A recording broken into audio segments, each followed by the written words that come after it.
రాపేశ్వరం కాజా అదిరింది. మరి నాకు ఇచ్చేస్తే నేను వెళ్ళిపోతా. ఏంటి ఇచ్చేది? నా పంతనానికి పేమెంట్. ఏంటి అర్థం కాలేదా? ఆడాళ్ళలో నువ్వు ఎలాగో మగాళ్ళలో నేను అలా అనమాట. ఇచ్చో ఇచ్చో ఇచ్చో ఇచ్చో. దొంగ సచ్చినోడా, నాటకాలు ఆడుతున్నావా? మర్యాదగా నా డబ్బులు ఇచ్చే. ఓయ్ సీను మార్చద్దు. ఇప్పుడు నువ్వు నన్ను రమ్మన్నావా, నేను నిన్ను రమ్మన్నానా? నేనే రమ్మన్నాను. లోపలికి వచ్చి నేనేమన్నాను? ఎంత అన్నావు? నువ్వేమన్నావు? 100 అన్నాను కదా. అంటే నా పర్సనాలిటీకి నువ్వు కట్టిన రేటు 100 అన్నమాట. అదే నేను అడిగాను. ఇచ్చో ఇచ్చో ఇచ్చేమ్మా. ఏంట్రా ఓవర్ చేస్తున్నావు? మర్యాదగా నా 100 నాకు ఇవ్వు, లేకపోతే నా లంగా బొందికి నేను ఊరేసి చంపేస్తాను. Help help! కష్టాన్ని పడితే చంపేస్తానంటుంది. ఈ అన్యాయాన్ని ఎదుర్కొన్న నాదుడే లేడా? అరవకు. ఏదో మొగుడికి తెలియకుండా వారానికి ఒకసారి ఇక్కడికి వచ్చి గుట్టుగా బిజినెస్ చేసుకుంటున్నాను. నీకు దండం పెడతాను, నన్ను అలర్పాలు చేయమాక. నువ్వేమి ఇవ్వక్కర్లేదు, వెళ్ళిపో. మంది హైటెక్ బ్రెయిన్. నీ పేరు గంట గంగారత్నం, మీ ఆయన పేరు గంట గురునాథం. ఆడు ఎలక్ట్రిసిటీ బోర్డులో పనిచేస్తున్నాడు. డోర్ నెంబర్ 14/14, లింకు రోడ్డు, ఫిట్టింగులు పేట, విజయవాడ 2. ఇది నీ అడ్రస్. నేను మంచోని గనక కమిట్ అయిన 100తో అడ్జస్ట్ అయిపోతున్నాను. ఆలస్యమైందనుకో అది డబుల్ అయిపోద్ది. ఇచ్చే నోటు చేతిలో పెట్టు. థ్యాంక్స్. దున్నపోతులా ఉన్నావు, ఆడదాని ఉసురు పోసుకుంటున్నావు. ఎయిడ్స్ వచ్చి చస్తావు. Sorry, no chance. హెల్మెట్ లేకుండా నేను యుద్ధానికి వెళ్ళను. ఎత్ర నారీ వర్ధంతి తత్ర జీవనం సుఖాస్మనం. అంటే నాకేం తెలుసు? ఎప్పుడో విన్నాను, ఇప్పుడు అనాలనిపించింది అన్నాను. వస్తాను.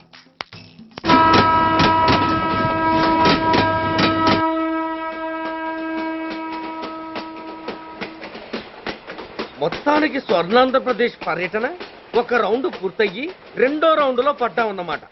ఏంట్రా నీలో నువ్వే కొనుక్కుంటున్నావు? అబ్బే ఏం లేదు గురు, నువ్వు సర్వీస్లో చేరిన తర్వాత నీ అండర్లో నేను హైదరాబాద్ నుండి బందర్లో పడి తిరిగిన జిల్లా తిరగకుండా తిరిగి హైదరాబాద్ చేరుకుంటున్నాం కదా, దాని గురించి. నవ్వుతావు ఎందుకు నవ్వు? చిన్నప్పుడు ఎవడో ఒక సన్నాసి నా చేయి చూసి లోక సంచారం అవుతావు అన్నాడు. దాంతో నేను ఏ విమానం పైలట్లో, షిప్ కెప్టెన్ అవుతాననుకున్నాను. కానీ ఇలా నీతో పాటు తిరుగుతూ రాష్ట్రమంతా సర్వే చేస్తానుకోలేదు. ఏడ్చావులే. నిజంగానే ఏడ్చినట్టుంది. డ్రెస్ కిందకు 30 ఏళ్ళు వచ్చినా ఇంకా పెళ్లి కాలేదంటే తెలిసిన వాళ్ళందరూ నన్ను ఆ టైప్ ఏమో అనుకుంటారు తెలుసా. అయితే ఓ మంచి అమ్మాయిని చూసి చేసుకోవచ్చుగా. చేసుకోవచ్చు, ఎందుకు చేసుకోకూడదు? కానీ అవకాశం ఏది? ఫస్ట్ బందర్ బస్ స్టాప్ లో అమ్మాయిని చూసి ముచ్చటపడి పేరు అడుగుదామనుకున్నా. అడిగే లోపల ఆదిలాబాద్ ట్రాన్స్ఫర్ చేశారు. అక్కడ ఇంకో సుందరి కనిపించింది, పేరు అడిగా. ఆ అమ్మాయి పెద విప్పే లోపల ప్రకాశం జిల్లా పంపించారు. ఒంగోలులో ఇంకో అమ్మాయి కనిపించింది, పేరు చెప్పింది. ట్రాఫిక్ లో వినబడలా అనే లోపు విజయవాడ తన్నారు. ఇలా నిలకడ లేకుండా నీతో పాటు తిరుగుతూ ఉంటే లవ్ ఎక్కడా, మ్యారేజ్ ఎక్కడా? నా బొంద. అంత ఇబ్బందిగా ఉంటే నాతో పాటు ఎడవడం ఎందుకు? మంచి ఉద్యోగం ఇప్పిస్తాను, హాయిగా పెళ్లి చేసుకుని సెటిల్ అవ్వు అంటావు అంతేగా. జీవితాంతం ఒంటరిగా అయినా గడిపేస్తాను గానీ మీ ఫ్రెండ్షిప్ మాత్రం దూరం చేసుకుని ఏసీపీ గారు. ఇది కొంచెం ఓవర్ అయినట్టుంది. ఓవర్ అయిందా? ఐసీ, అయితే ఆపేస్తాను. ఈ టికెట్ ఎవరిది బాబు? బాబు కాదు, పాప. ఈ టికెట్ చెల్లదు. ఏ నా టికెట్ ఏం తక్కువ? రేటు తక్కువ. ఇది సూపర్ ఫాస్ట్ ట్రైన్. నువ్వు ఎక్కాల్సింది మామూలు ట్రైన్. సికింద్రాబాద్ లో దిగి పీటీ కట్టించుకుని మీ ఊరెళ్ళు. ఏ ఈ ట్రైన్ భువనగిరి వెళ్ళదా? వెళ్తుంది కానీ ఆగదు. ఆగదా? ఎందుకు ఆగదు? ముందు కరీంనగర్ లో ఆగింది, తర్వాత సికింద్రాబాద్ లో ఆగుతుంది. మధ్యలో ఉన్న భువనగిరిలో ఎందుకు ఆగదు? ఏంటి లాజిక్కా? మీ ఊరికి ఈ ట్రైన్ ఆగేంత బిల్డప్ లేదు గానీ ఎక్కువ మాట్లాడకుండా సికింద్రాబాద్ లో దిగిపో. ఏంటయ్యా అమాయకురాల్లా కనిపిస్తున్నాన్ని దబాయిస్తున్నావా? టికెట్ ఇచ్చినప్పుడు రైలు ఎందుకు ఆపరు? ఈ రైలు మా ఊళ్ళో ఆగాల్సిందే, ఆపి తీరాల్సిందే. అమ్మాయి, ఆడపిల్లవని ఊరుకుంటుంటే తెగరెచ్చిపోతున్నావు. ఇంకా ఎక్స్ట్రాలు చేసావంటే సికింద్రాబాద్ దాకా ఎక్సెస్ ఫేర్ రాసి ఫైన్ కూడా కట్టిస్తాను, జాగ్రత్త. ఏంటమ్మా నేనేమన్నానని? ఊరుకో తల్లి, ఊరుకో, నువ్వేం కట్టకర్లేదులే. ఏంటిది? కట్ట కాదు, పుస్తే. పుష్ట? ఒక పుస్తంటే 2 జీవితాల బంధం. ఈ తాళి పట్టుతోనే నా స్నేహితురాలి పెళ్లి ముడిపడి ఉంది. నేను టైంకి భువనగిరి చేరకపోతే ఆ పెళ్లి ఆగిపోతుంది. నేను తాళిబొట్టు తీసుకెళ్తున్నానంటే వాళ్ళదెంత పేద కుటుంబమో ఆలోచించండి. అది అసలు అభిమానం గల పిల్ల. అలాంటి దాని పెళ్లి ఆగిపోతే ఆత్మహత్య చేసుకుంటుంది. ఆ పాప మీకు నాకు చుట్టుకుంటుంది. అందుకే చెప్తున్నాను, ఈ చైన్ లాగే ట్రైన్ అన్న ఆపండి, లేదా ఈ చైన్ లాగే నా ప్రాణాలన్నా తీసేయండి. అమ్మా ఆండాళమ్మ కాదు, రంబమ్మ. ఆ పోని రంబమ్మ, ఆ చైన్ లాగి నా ఉద్యోగం పోగొట్టుకునే దమ్ము నాకు లేదు గాని గార్డుతో మాట్లాడి మీ ఊళ్ళో ట్రైన్ స్లోగా వెళ్ళేలా చేస్తాను. రన్నింగ్ లో దిగలవా? ఆ? స్టేషన్ వచ్చేసింది, జాగ్రత్తగా దిగమ్మా. దిగ్గానే నీ సామాన్లు కింద పడేస్తాం.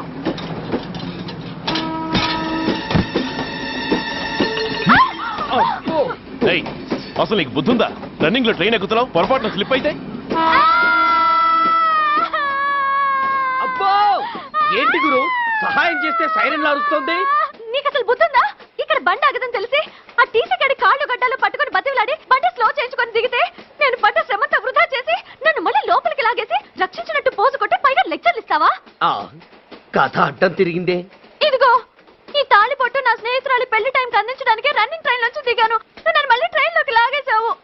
చూడు, ఈ తాళి ముహూర్తానికి అందకపోయినా, అక్కడ కట్టిన తోరణాలు ఎండిపోయినా, వేసిన అప్పడాలు మెత్తబడిపోయినా, సికింద్రాబాద్ స్టేషన్ లో దిగిన వెంటనే మా బావ కబురు పెట్టి మీ సంగతి తేలుస్తాను, తిరగేసి కొట్టి తిరుపతి చూపిస్తాడు. ఆ గురు, మనం హైదరాబాదు చేరక ముందే ట్రాన్స్ఫర్ చేయించేలా ఉంది. అమ్మా, నీ బావ ఏమైనా రాజకీయ నాయకుడా? కాదు, స్ట్రిక్ట్ పోలీస్ ఆఫీసర్ ఏసీపీ సూర్య. ఆ ఏసీపీ సూర్య నీ బావ? ఏ చెవుడా? కాస్త సౌండ్ ప్రాబ్లం, తను వినుంటాడు. ఇంతకీ నీ బావ ఎవరో నీకు తెలుసా తల్లి? ఈయనకేమైనా మెంటలా? కాస్త ఆట అయిపోయలే. ఏ నువ్వేటైపోతే నాకేంటి? ఇదిగో పాయింట్కి వచ్చేస్తున్నాను. నువ్వేం చేస్తావో నాకు తెలీదు. ముహూర్తం సరిగా 10:30కి. ఈలోగా ప్లాట్ఫామ్ లో పడిపోయిన నా సామాన్తో సహా నేను భువనగిరి పెళ్లి వారింట్లో ఉండాలి. ఒకవేళ అలా జరగలేదనుకో, చెప్పానుగా మా సూర్యంబాబు గురించి, ఆ తర్వాత మీ ఇష్టం.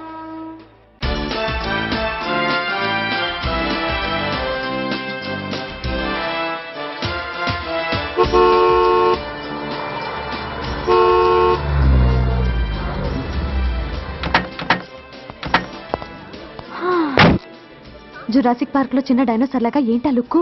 ఆ వెళ్ళి డిక్కీలో సామాన్లు తీసుకురా. ఆ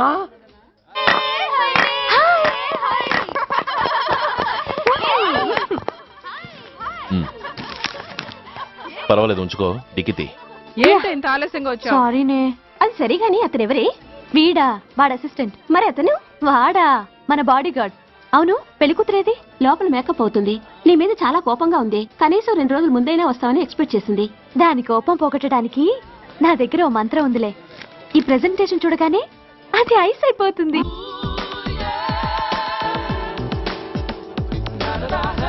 రండి, దాని దగ్గరికి వెళ్దాం.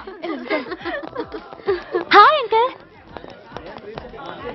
నమస్తే సార్, వెల్కమ్ సార్. మీకు వైజాగ్ కార్డు పంపించాను సార్. పర్సనల్గా చెబుదామని ఫోన్ కూడా చేశాను. మీకు హైదరాబాద్ ట్రాన్స్ఫర్ అయిందని చెప్పారు. అక్కడ హెడ్ క్వార్టర్స్ కూడా కార్డు పంపించాను. మీకు అందుతుందో లేదో, వస్తారో రారోడని తెగ టెన్షన్ ఫీల్ అయ్యాను సార్. నాకు ఇన్ఫర్మేషన్ అందింది, అందుకే వచ్చాను. చాలా సంతోషం సార్. మీరు రండి సార్.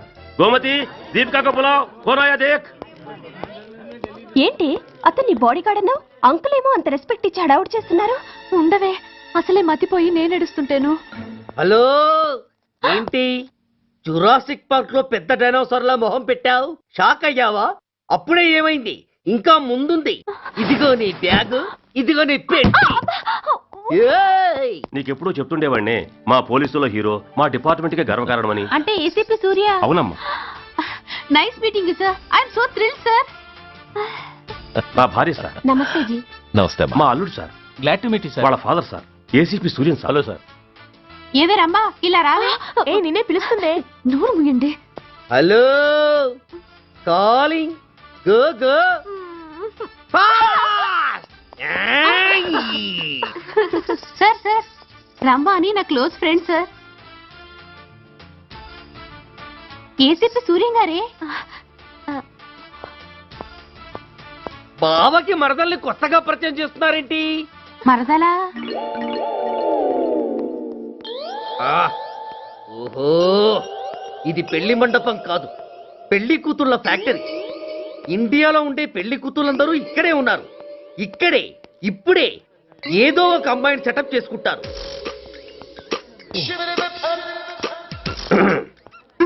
ఆ లేత క్యాబేజీ లాంటి కాలేజీ పిల్ల నన్ను చూసి నవ్విందంటే ఇక ప్రొసీడ్ అవ్వడమే.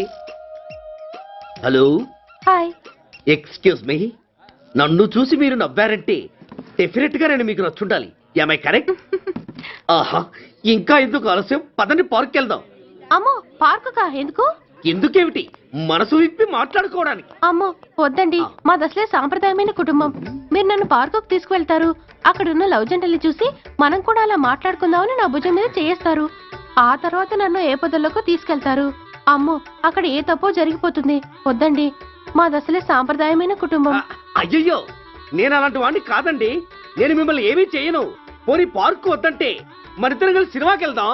సినిమాకా? ఆ. అమ్మో వద్దండి, మాది అసలే సాంప్రదాయమైన కుటుంబం. ఇద్దరం సినిమాకి వెళ్ళాక న్యూస్ అవగానే లైట్లు ఆపేస్తారు. ఆ తర్వాత మీరు చిన్నగా నా భుజం మీద చెయ్యేస్తారు. ఆ చీకట్లో లిప్ టు లిప్ కిస్ చేస్తారు. ఆ తర్వాత ఏ తప్పో జరిగిపోతుంది. అమ్మో వద్దండి, మాది అసలే సాంప్రదాయమైన కుటుంబం. అయ్యయ్యో, ఆ మాటకొస్తే మా కుటుంబంలో సాంప్రదాయమే తప్ప అసలు కుటుంబమే లేదండి. నేను చాలా జెంటిల్మెన్ని, ఎలిజిబుల్ బ్రహ్మచారిని. నేను మిమ్మల్ని ఏం చెయ్యను. మీ ఒంటి మీద అసలు చెయ్యే వెయ్యను. ప్రామిస్. నువ్వేం చేయనప్పుడు నీతో సినిమాకి పార్కుకి రావడం దేనికి రా? అమ్మో, సాంప్రదాయమైన కుటుంబం అంటే అర్థం ఇదా? కొంపదీసి ఎవరు చూడలేదు కదా? నేను చూశాను కదా. పడక పడక నీ కంట్లోనే పడ్డానా తల్లి? నేనెవరికి చెప్పను గాని ఆ, నాకు ఇన్ఫర్మేషన్ ఇస్తావా? ఏమిటది? పెళ్ళైందా? నాకా? ఛీ, నీ కాదు, ఆయనకి. ఆయనక? ఓహో, మా గురుడికా? అవును. అయ్యింది.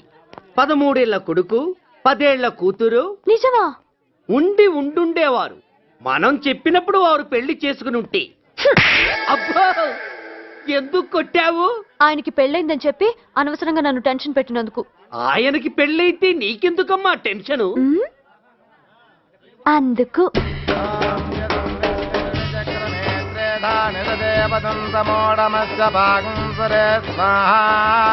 ఓం విష్ణవే స్వాహా, ఓం యజ్ఞాయ స్వాహా, ఓం కేశవాయ స్వాహా, ఓం నారాయణాయ స్వాహా, ఓం మాధవాయ స్వాహా, ఓం అగ్నయే. ఎందుకే అలా ఉన్నావు? కష్టాలు వచ్చేసాయి. ఎవరికే? ఇంకెవరికి? మా నాన్నకి. ఎందుకు? నాకు పెళ్లి మూడు వచ్చేసింది. పెడితే బాగుండేది. లేదండి, రేపు మార్నింగ్ డ్యూటీలో జాయిన్ అవ్వాలి. సార్, నేను మీకు చెప్పేంతటి వాణ్ణి కాదు, కానీ మీరు వెళ్ళేది హైదరాబాద్. అక్కడ ధనరాజు గాడు పరమ కిరాతకుడు. మీరు వాడి విషయంలో కాస్త ఎలర్ట్గా ఉండటం మంచిది sir. I will take care of myself. Anyway, thank you. Bye. మంచిది sir. See you. Tata stereo. రై షట్ అప్. వై? ఎక్కువ ఎస్ ఎస్. వెళ్ళొస్తాను సార్. ఉంటారు. Go go. అంకుల్, అసలు ఆ ధనరాజ్ అంటే ఎవరు? వాడు అంత డేంజరస్ ఫెలోనా?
అడ్మిట్ చేసినప్పుడు మా నాన్న కండిషన్ చాలా సీరియస్ గా ఉందండి. బతికే ఉన్నాడు.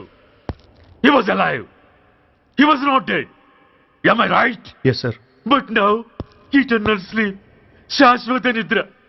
ఇక లేవడు, బాబు అని నన్ను పిలవడు. చంపేశారు. అదే నువ్వు నేను చంపితే ఎంక్వైరీలు, కమిషన్లు, ఐపీసీ సెక్షన్లు వేటాడతారు.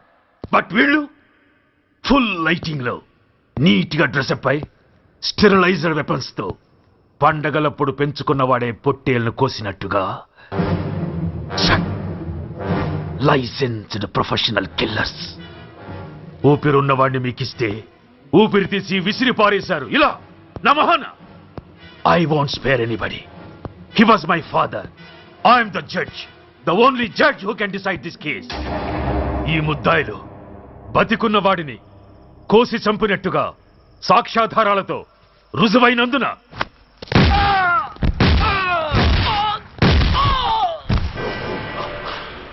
మరణ శిక్ష విధించడమైనది. This is my judgement.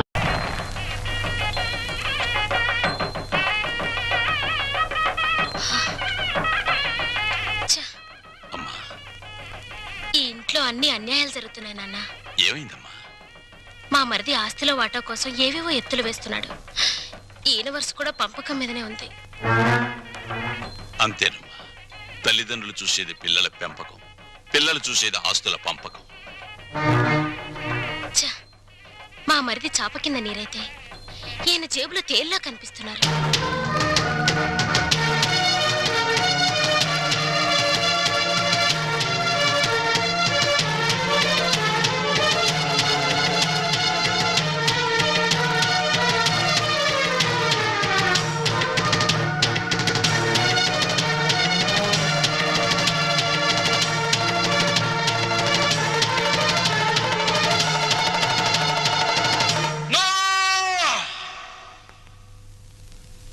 ఏమయ్యా రఘురామయ్య, మీసాలొచ్చాక కొడుకుల్ని దూరంగా ఉంచాలి, పెళ్ళాలొచ్చాక అంటరాని వాళ్ళుగా చూడాలి.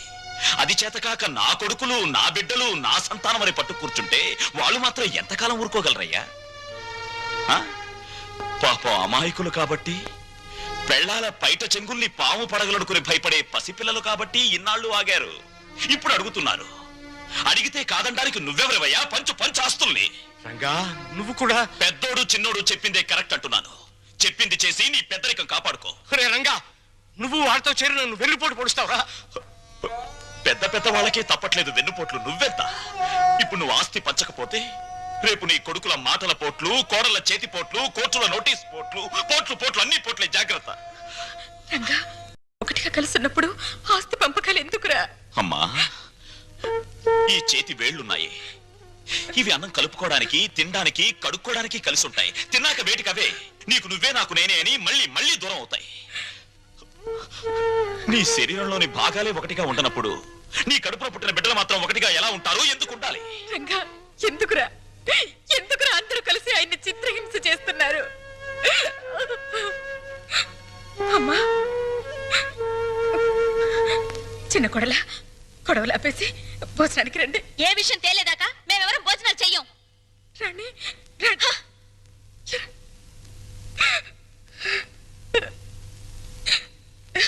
ఏమండి, ఎందుకండి ఈ పట్టుదలలు? వాళ్ళు చెప్పినట్లు చెయ్యండి, ఆస్తి పని చెయ్యండి. పెళ్ళా మాటలు వినడానికి నేను నీ కొడుకులా చావటాను. కానీ ఏమండి, వాళ్ళ మాట వినండి. మనకు పెళ్ళయ్యాక నేను అడిగి మొదటి కోరిక, చివరి కోరిక ఇదేనండి. ఆస్తి పంచలేదన్న కోపంతో రేపు నేను చచ్చాక నాకు తలకొరవ పెట్టకపోతే అది ఎంత బాధో ఆలోచించండి. వాళ్ళు మనిషిని, నువ్వు మనసుని చంపుతున్నారు. నాకు ఈ దరిద్రం వద్దు. అందరూ వినండి, నేను నా ఆస్తిని నా కొడుకులకి పంచుతున్నాను. నిజానికి నా ఆస్తిని 3 భాగాలు చేయాలి. 2 భాగాలు నా కొడుకులకి, 1 భాగం నాకు, నా భార్యకి. పేపర్లు తెచ్చుకోండి. ఈ ఆస్తి మొత్తం పనిచేస్తాను. కానీ ఒక్క విషయం, నా భాగం కూడా నా కొడుకులిద్దరికి దానం చేస్తున్నాను. ఎందుకో తెలుసా?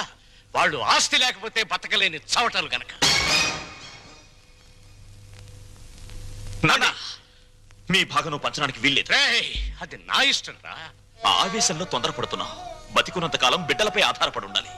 కాకి ఎంగిలి విసురుతారు, కుక్క కన్నం పెడతారు గాని ఆస్తి లేని తల్లిదండ్రులకు ఖాళీ కంచ కూడా వాసం చూపించరు. ఏరా, ఇప్పుడు నీతులు చెప్తున్నావా? ఇందాక నాకు, ఇప్పుడు నా కొడుకులకి వెన్నుపోటు పొడుస్తున్నావా? పంపకాలు పూర్తయ్యేదాకా నువ్వు లోపలికి వస్తే నన్ను చంపుకు తినంత ఒట్టు. పో బయటికి.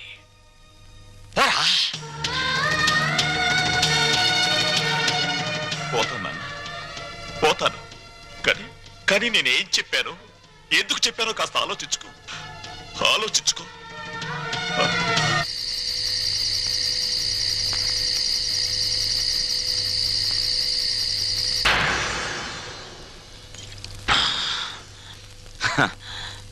మందుకు పుట్టిన బిడ్డలు బ్రాండీ, విస్కీ, రమ్ము, జిన్ను, సారా, బీరు ఇవేవి తాగినా వచ్చేది ఒక్కటే, కిక్కు. కిక్కు. నిషాలో, కిక్కులో, మత్తులో, తూలుడులో, పేలుడులో తేడాలు లేవు. కానీ ఒక్క తల్లి కడుపున పుట్టిన బిడ్డల్లో ఎందుకున్నాయి తేడాలు? ఎందుకొచ్చాయి తేడాలు? ఆ రఘురామయ్య ఇవన్నీ ఆలోచించాడా? నేను చెప్పిన చిప్పోని బయటికి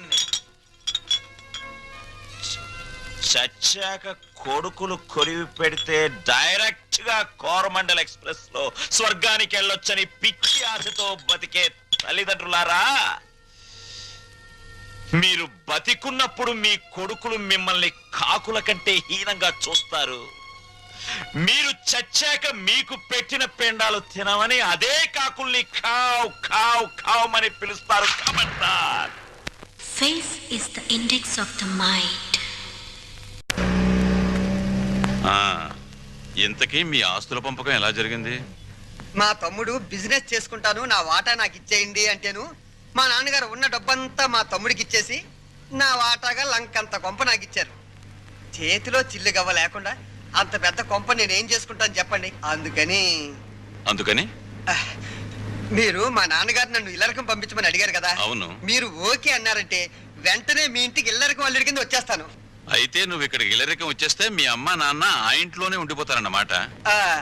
అదెలా కుదురుతుందండి? ఆ ఇల్లు నా వాటాకు వచ్చింది, నా ఇష్టం. నేను ఎవరికైనా అద్దెకిచ్చేసుకుంటాను. మా అమ్మా నాన్న వాళ్ళ దారిని వాళ్ళు పోతారు. డ్రైవర్ కారాపు దిగు. కారు దిగు.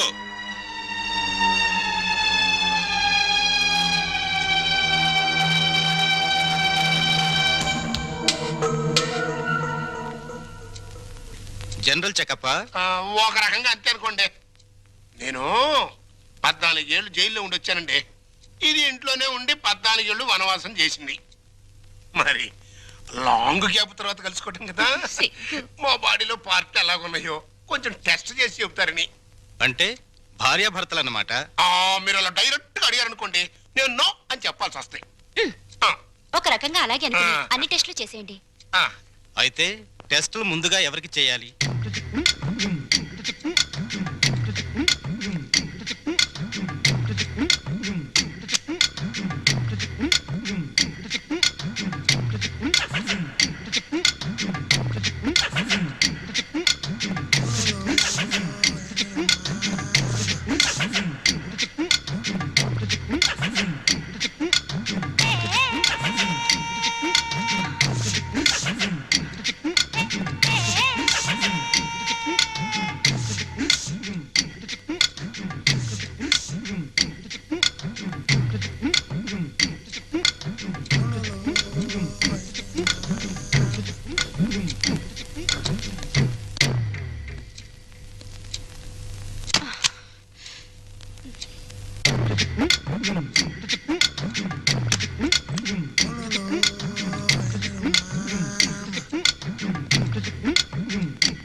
అరగంట అయిందిలే, టెస్ట్లు అయిపోయినాయి.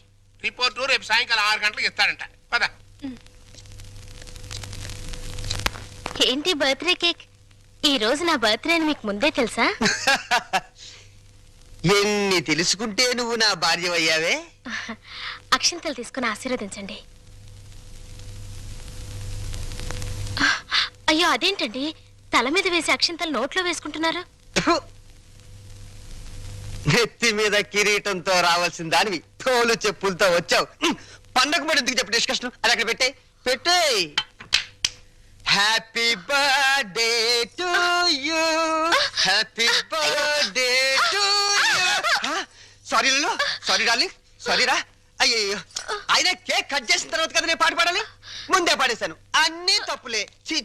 దా జాగ్రత్తగా రా నాన్న. కత్తి తీసుకో. రెడీ 1 2 3. మళ్ళీ తప్పు చేసే. పీకలు కట్ చేయవలసిన కత్తితో కేకులు కట్ చేస్తే చండాలంగా ఉంటుంది, వెరైటీగా ఉంటుంది. నోరు తెరవమ్మా, నోట్లో పెడతాను. తెరవే. సారీరా సారీ. అవును, నీ పుట్టినరోజని మీ నాన్నకి తెలుసా? తెలుసు. తెలుసు. నీ పుట్టినరోజని తెలుసు, కానీ మన ఇద్దరికి బట్టలు పంపించాలని తెలీదు. నీకు గిఫ్ట్ గా కిలో బంగారం పంపించాలని తెలీదు. నాకు సంచి నిండా డబ్బులు పంపించాలని తెలీదు. ఫు, ఛీ! వాడికి డబ్బు మాత్రం పెరిగింది, బుద్ధి మాత్రం పెరగలేదు. లేదు. ఆహా, కారు హారను, మహారాజశ్రీ మా మామగారి car horn. A R Rahman music లా ఎంత కమ్మగా ఉంది. లల్లు లల్లు త్వరగా పదవే, మీ నాన్న మనకి గిఫ్ట్ పంపించట్లేడు. పద పద పద పద. అమ్మాయి గారు, నాన్నగారు మీ బర్త్డేకి బహుమానం ఇచ్చిరామన్నారమ్మా. ఈ గోల్డ్ కార్ లో పంపించి మిగతా ఎన్ని లారీల్లో పంపిస్తున్నాడా? లేదండి, ఇది ఒక్కటే. ఒక్కటే పంపించాడు. పోరా పోరా. ఛీ! ఇదేంటి కదులుతోంది? కారు బాంబు టైపులో మీ బాబు ఏమన్నా పార్సిల్ బాంబు పంపాడా? విప్పు విప్పు.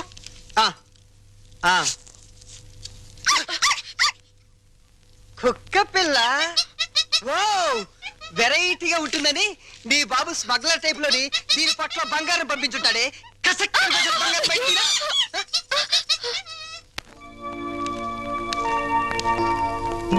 ఏంటి భార్యమణి ముడిగా కూర్చున్నా? మీ అమ్మ నాన్న గుర్తొస్తున్నారా? 3వ నెల గర్భిణితో ఉన్న పిల్లకి పుట్టింటికి వెళ్ళాలని ఉండదట్రా. అమ్మాయి నెల తప్పిందని ఉత్తరం రాశాం. వాళ్ళ వైపు నుంచి ఒక కబురు లేదు, కాకరకాయ లేదు. షటప్ షటప్ అయిపో. రోడ్డు రోలర్ అంత మర్యాద ఉన్నారు రఘురామయ్య బాబు గారు. ఉత్తరం రాయకుండా ఉంటారా? రాశారు. ఇదిగా ఉత్తరం.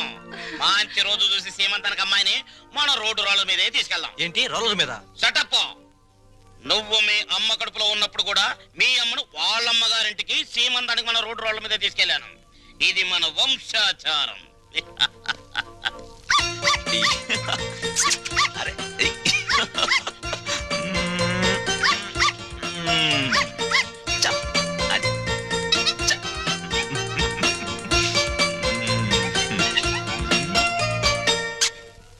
హలో. ఆహా, దిష్టి బొమ్మలా చీర కట్టిన ముష్టి దానిలా ఎంత బాగున్నావే. చిన్న డౌటు, మా చెల్లులు కడుపు వచ్చింది, నీకింకా కడుపు రాలేదేంటే? మాటలతో కడుపు రాదురా చవట. ఏంటా లుక్కు? ఆ మాటకొస్తే ఇల్లరికి వెళ్ళేందుకు నాకు రావాలే పెద్ద కడుపు. చూడు, నీకో చిన్న విషయం. కడుపేసుకుని నా చెల్లెలు వస్తుందన్న సంతోషంలో నువ్వు ఎగబడి వెళ్ళిపోయి ఏంటమ్మా ఇంత చిక్కిపోయావు? ఇలాంటి ఎగస్ట్రా డైలాగులు మాట్లాడేవనుకో చెప్పు తెగుద్ది.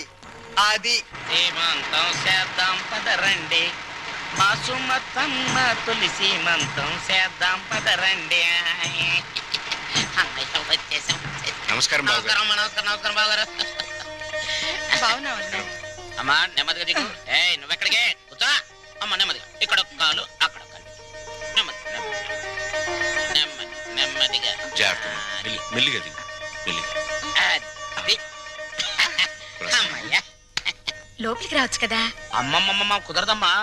కోడల పిల్లను మీకు అప్పచెప్పాం, మా డ్యూటీ అయిపోయింది. మేము అర్జెంటుగా శ్రీశైలం వెళ్ళిపోయి కొడుకు పుట్టాలని శివునికి అభిషేకం చేయించాలి. అమ్మో, దీని మీద శ్రీశైలం వెళ్ళాలా? షటప్ అయిపో. దారి పొడుగు తనకేం చెప్పాను?